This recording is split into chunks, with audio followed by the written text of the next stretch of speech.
Bonjour, vous écoutez le podcast de Virage. On vous donne des pistes pour aller de l'avant et ça se fait parfois à contre-courant.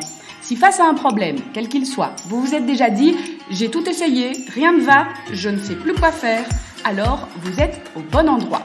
Je suis Marina Blanchard, psychologue, formatrice et fondatrice de Virage.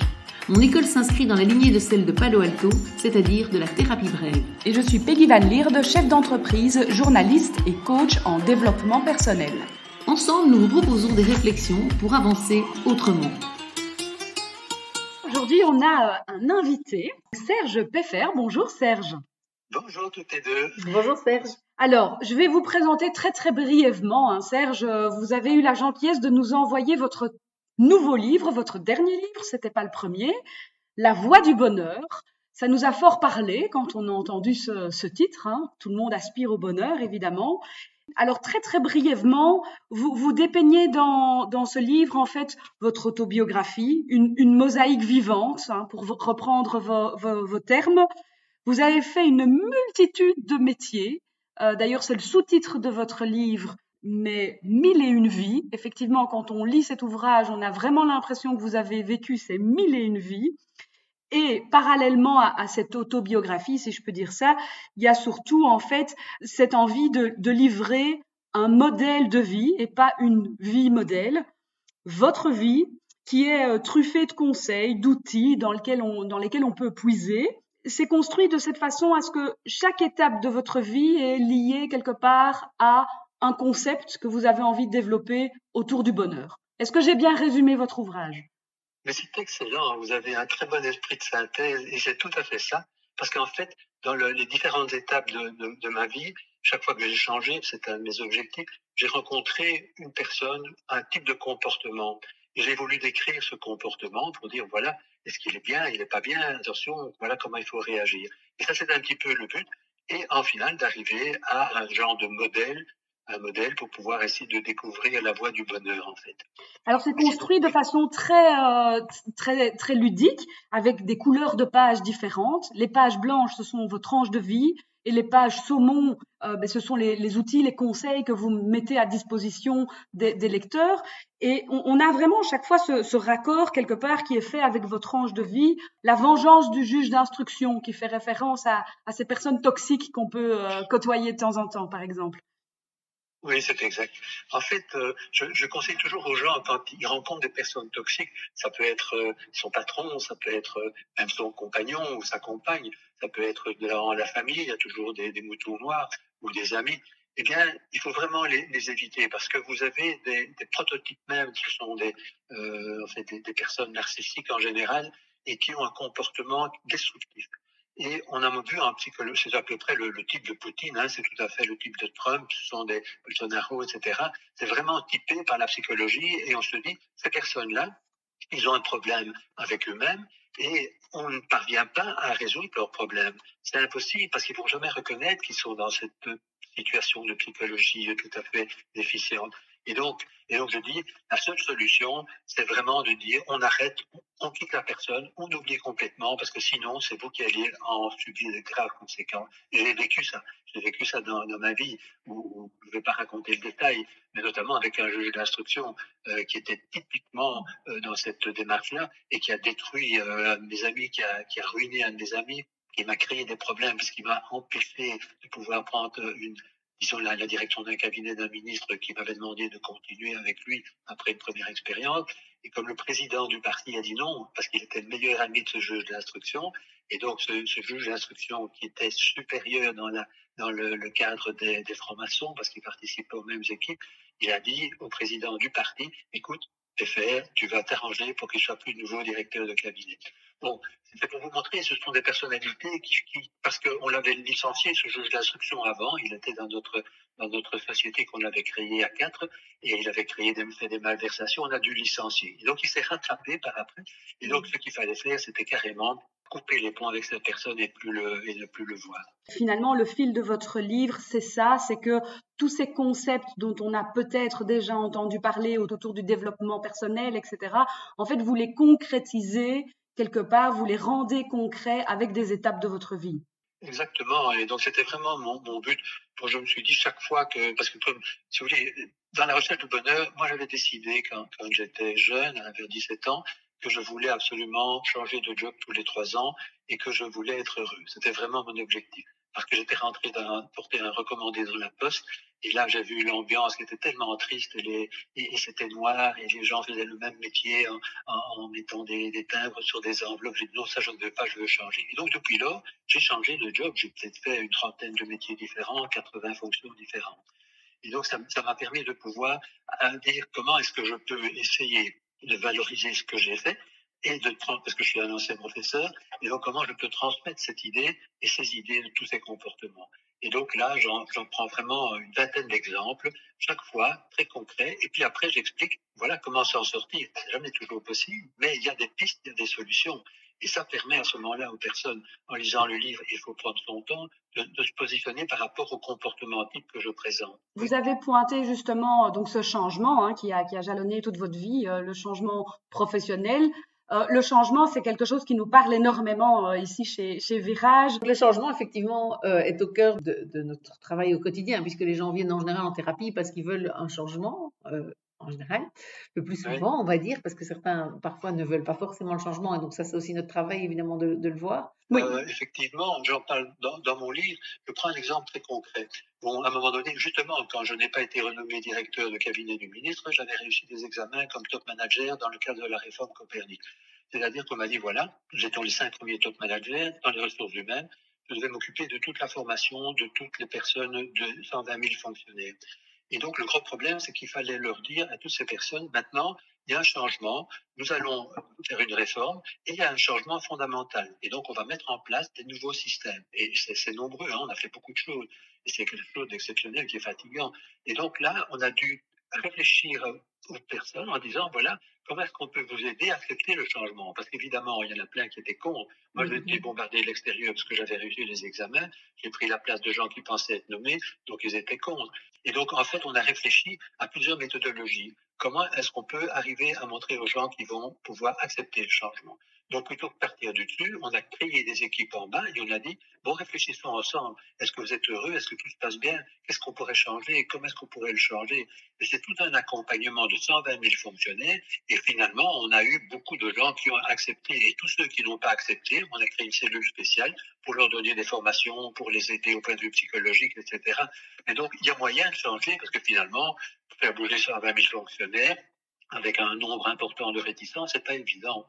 Dans les différents exemples que vous nous citez ici au cours de cet épisode, ce sont toujours des succès.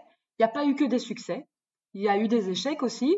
J'ai cru comprendre que à plusieurs reprises vous auriez aimé tendre vers le métier de journaliste. Alors c'est pas tout à fait journaliste, vous avez touché aux médias, mais peut-être pas en tant que reporter. Oui. Oui, mais en fait, c'est parce qu'à un moment donné, j'étais à table, je déjeunais dans un restaurant et je vois Jean-Charles Decayzer, le patron d'RTL. Et je laisse ma carte, je dis, tiens, je peux vous voir? Oui, certainement. Et j'avais une émission à lui proposer, comme journaliste, donc créer une émission sur les PME, parce que je trouvais qu'on ne parlait pas beaucoup des PME dans les grandes chaînes de radio et télévision. Et puis un jour, on me convoque, on me dit, voilà, rendez-vous tel jour chez Monsieur Decayzer. Et j'y vais. Et puis je rentre, on me fait patienter pendant une demi-heure, puis on me fait rentrer dans une grande salle avec 30 journalistes. Et on me dit, bon, ça va, voilà la première question. Et alors Jean-Charles Decayzer dit, oh, Monsieur Beffet, je suis désolé, vous êtes ici à l'examen de recrutement des journalistes. C'était pas pour ça que je vous avais convoqué, on a dû se tromper, je suis vraiment désolé. Et en fait, j'étais un peu triste parce que j'ai pas eu le temps de réagir parce que c'était trop vite. On m'a dit, bon, à la limite, le suivant devait déjà être là. Et donc, si vous voulez, pour moi, j'avais envie de pouvoir me lancer dans le journalisme à ce moment-là. Et donc, ça n'a pas marché. Donc, ce n'est pas toujours aussi évident que ça. Mais j'aurais peut-être pu réagir en disant, mais non, interrogez-moi. Moi, je suis tout à fait intéressé. C'est pas pour ça que je serais pris. En tout cas, ça m'aurait permis peut-être de pouvoir continuer dans ce sens-là. Bon, mais chaque fois, quand j'ai un échec, je trouve une solution. Le bonheur en quelques mots, qu'est-ce que c'est finalement? Mais en fait, le bonheur, il y a deux composantes pour moi. La première composante est une composante cognitive. Vous vous sentez bien parce que vous faites ce que vous avez décidé de faire. Vous faites un job qui vous plaît, vous faites quelque chose, vous vous levez le matin en disant « Ah, c'est formidable, je vais travailler pour ça ». Et vous ne prenez pas les aspects négatifs dans votre esprit. Donc, la première chose, pour pouvoir être heureux, c'est de faire ce qu'on aime, de prendre son destin en main et de dire à ses enfants tu as envie de faire ça, eh bien, on va voir comment tu peux le faire, et tu es sûr, examinons, et voilà, il faut trouver un cadre où tu peux réaliser cela. La deuxième chose, c'est quelque chose de plus émotionnel, psychologique, c'est de pouvoir tous les jours, quand on se lève, c'est ce que je fais, je me dis, tiens, la veille, je me dis, demain, quels sont les petits moments de bonheur je peux trouver? Ah, je vais manger, par exemple, avec ma femme. Ah, je vais avoir telle réunion et je vais rencontrer telle personne. Je vais peut-être faire telle bonne action. Je vais écouter, demain, je vais me promener au parc et je vais écouter les oiseaux et voir les bois parce que j'adore ça. Et donc, si vous voulez, c'est essayer d'avoir une série de petits points qui vous permettent de pouvoir dire, voilà, ça me permet d'être heureux. Et je dirais que, très dernière remarque, pour le bonheur, il faut que ce soit un bonheur inconditionnel. Parce que les gens se disent, moi je serai heureux quand j'aurai épousé une jolie femme, j'aurai 3 enfants, une belle maison, etc. Même si c'est un peu cliché, mais il faut se dire, non, moi j'ai décidé d'être heureux aujourd'hui. Voilà, aujourd'hui, tel jour, telle heure, eh bien j'ai décidé d'être heureux, quelles que soient les conditions. Et pour pouvoir être heureux, je dois y penser tous les jours et appliquer ce que j'ai fait et ce que j'ai dit à tout à l'heure. Et à ce moment-là, si vous n'avez posé aucune condition, eh vous pouvez trouver la voie de bonheur. Si vous avez des conditions, tant qu'elles ne sont pas trouvées, vous n'aurez pas la voie du bonheur. Donc ça, c'est vraiment ma philosophie de vie, en fait. Et donc, Serge Peffer, vous êtes un homme heureux? Oui, je suis un homme heureux, mais le problème, c'est que j'ai encore envie de faire beaucoup de choses, et c'est pas évident, parce que bon, à un moment donné, il faut quand même aussi pouvoir profiter de la vie lors de sa pension. J'avais encore envie de travailler dans le domaine du cinéma, en réalisation ou acteur, ou éventuellement également au niveau politique. Bon, j'ai été dans les cabinets ministériels, j'ai touché à la politique, de participer, mais je ne suis jamais présenté sur les listes, et j'aurais voulu être député. Donc, si je ne peux encore faire ces deux choses, alors je serais heureux à 100%, mais je viens de vous dire qu'il ne faut pas mettre des conditions, donc je suis quand même heureux sans ça. Dans votre livre, donc, il y a cette envie, j'entends bien, de partager votre manière de voir le bonheur, votre manière de voir la manière d'y accéder aussi. Évidemment, par rapport à notre approche, c'est un peu... enfin, notre approche, c'est un peu contradictoire, mais pas tout à fait. Notre approche, en fait, de Palo Alto, donc ce modèle Palo Alto, il dit que chacun a une manière de réagir, qui est une adaptation à son contexte qu'on fait un peu comme on peut, si on peut dire, et qui fonctionne ou qui ne fonctionne pas. Et ce que j'entends, c'est que vous partagez ce qui a vraiment bien fonctionné pour vous, ce que vous avez pu tirer de leçons de la vie. Et je pense que c'est important de se dire, voilà, pour certaines personnes, ça va être effectivement un chemin qui va être adapté. Puis on voit d'autres personnes qui vont, si on parle de faire des études, il y en a qui ne vont pas faire d'études et qui vont quand même être heureux, heureusement. Oui, tout à fait, oui, Heureusement. oui. Et donc, je pense que c'est important aussi, enfin, moi, j'aurais envie juste de nuancer un peu en disant, voilà, c'est vrai que moi, je trouve que c'est très intéressant d'avoir un témoignage et en plus, ce lien que vous avez fait, comme Peggy l'a souligné, je trouve qu'il est vraiment chouette entre votre vie et des concepts de développement personnel et des notions de différents courants thérapeutiques, etc., enfin humains. Euh, et en même temps, je pense que chaque individu est tellement unique que finalement, son chemin au bonheur, et c'est évidemment moi ce qui peut un peu à certains moments me heurter, je me dis, chaque individu a quand même un chemin au bonheur qui est très différent. Certaines personnes vont travailler peut-être à la poste toute leur vie et pas en changer. Ce ne serait pas forcément mon choix non plus, mais pourraient être très heureuses là-dedans. Oui, c'était un peu un cliché que j'ai donné, et c'est vrai qu'il y a des gens très heureux là, Oui, c'est ça. en fait, même plus heureux que d'autres qui sont en tête de grosses entreprises. Donc, vous avez entièrement raison. Mais dans mon livre, j'explique quand même beaucoup d'éléments de comportement négatifs.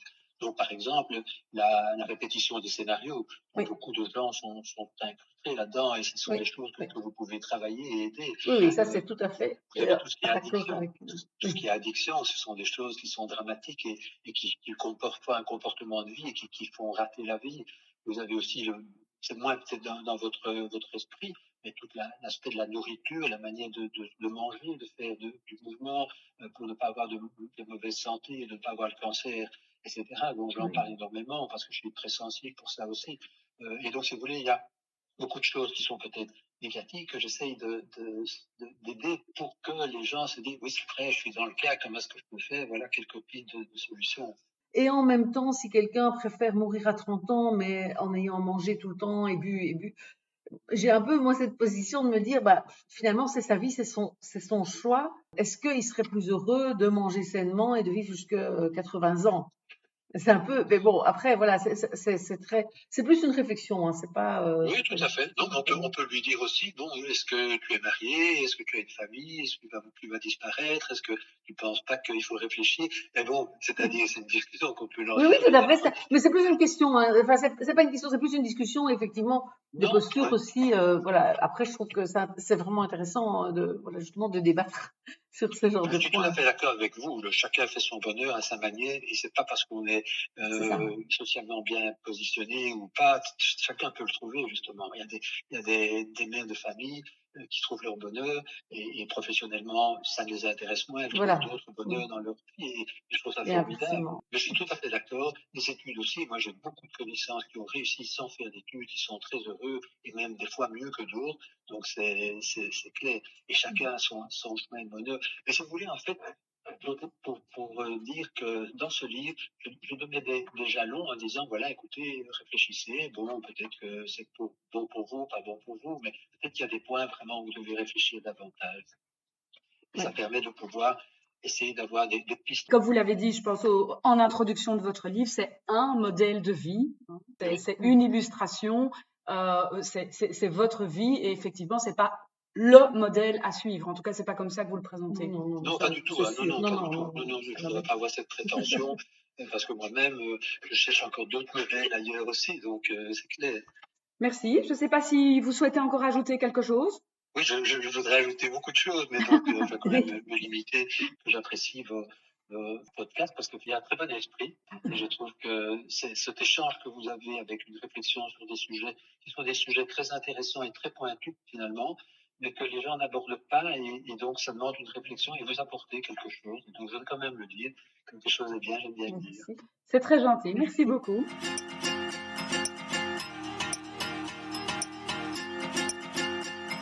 Vous avez aimé cet épisode? N'hésitez pas à vous abonner pour découvrir les autres épisodes passés et à venir.